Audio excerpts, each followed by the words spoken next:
just outside of Peppermill Casino in Reno, Nevada. Busted the tournament.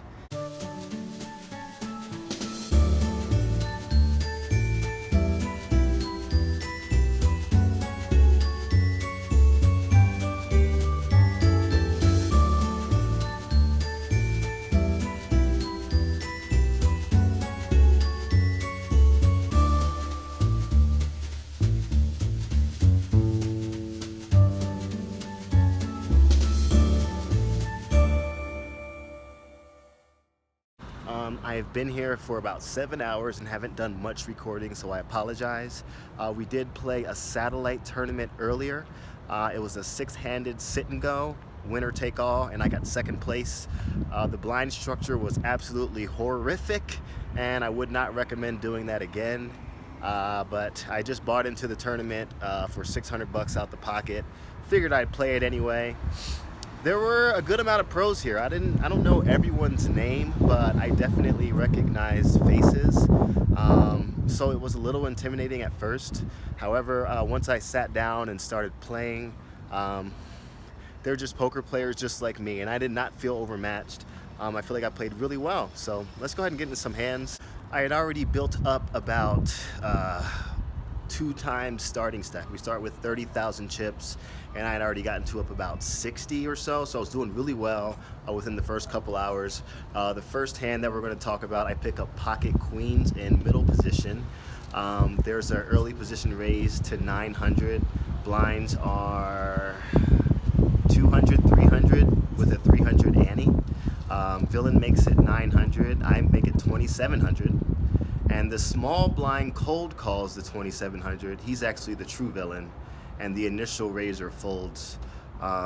So I have pocket queens, I 3-bet, and the small bet cold calls my 3-bet. And let's think about his range here. Like, obviously all the big pairs, ace king, ace queen, maybe king queen suited, but I definitely put him on some type of reasonable range. He is an older guy. Older guys are a little tighter. That's just a generic read, but it's not something I'm too hung up on. Anyway, the flop came king, jack, deuce with 2 diamonds. When I just described this guy's range to you, obviously king, jack, deuce is not great for me with my pocket queen, so it goes check, check on the flop. I'm perfectly happy with that. The turn was like an offsuit 8. He goes ahead and bets 3,500 into the about 5,500 pot. I don't think I can fold pocket queens here. I mean, I really put him on a pretty big hand, but if I fold queens there, then I'm pretty much folding everything, and I'm not one to be pushed around at the table, so I go ahead and make the call.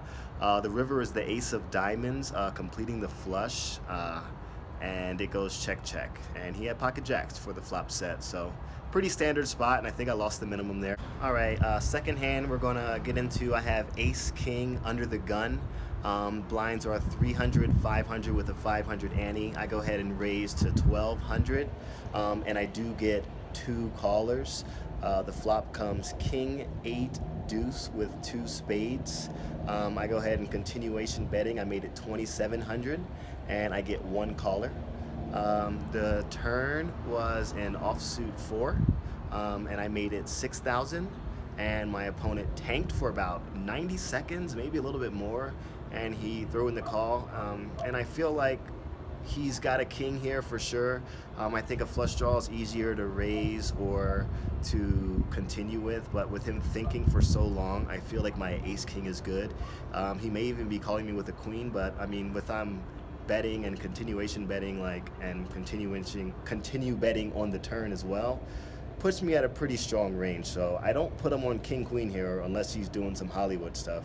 But anyway, he makes the call, and the river ends up being just an offsuit brick. I can't remember exactly what it is, but he checks again, and I go ahead and make it 10,000 into about the 23,000 pot, and he tanks for another 2.5 minutes or so, and he ends up throwing in the call, and we flip over ace king, and he mucks. I think this is a particularly good hand because it just shows getting maximum value. There was a flush draw out there, so there's a reason to size up in those scenarios. And when the board runs out fairly dry, I think it's okay to go for value on the river. And a lot of poker players miss those river bets and end up going just check, check and take it down. But 10,000 chips is $200 in equity. We start with 30,000 chips, and it's a $600 buy-in. So if I win 10,000 chips, that's the equivalence of winning about $200 in poker chips. So that's a lot of money. That's a lot of equity. So always go for a thin value if and when you see it. If you know your opponent's range is weak, fire at them. All right, next hand we're going to talk about here. It's probably the most interesting one that I have for you. I have pocket eights in middle position. I go ahead and make the raise. Blinds are 300, 500 with the 500 ante still at the same level. I go ahead and raise to 1,200, and I get one caller from either the small or the big blind. This person has been reasonably active, and I had taken him down for a pot like a few hands before. So we have pocket eights with the eight of clubs. The flop comes 3-2-2. It may have been 3-3-2, but there were two clubs, and he checks, and I continuation bet for 2,000.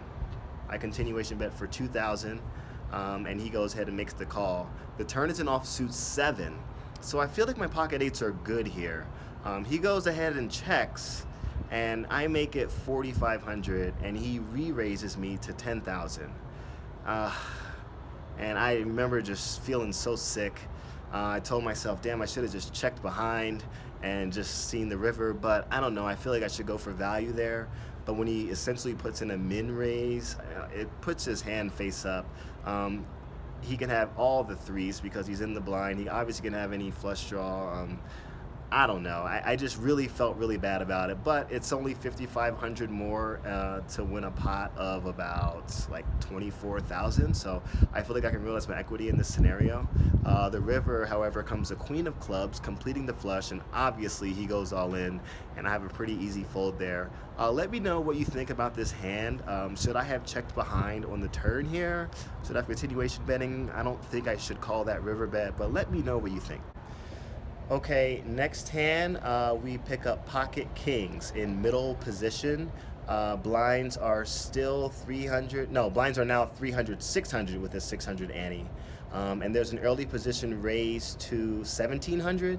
And then the guy to his left raises to 5,800, maybe 6,000. And I look down at pocket queens. If you remember the last hand that I talked about, I cold called his 3-bet. I just don't see any merit in cold 4-betting pocket queens here. I feel like it's better to just call and see what develops on the flop. The initial raiser ends up folding, and the flop comes 9-5-3 with two clubs, and I also have the queen of clubs, and the initial 3-better shoves all in.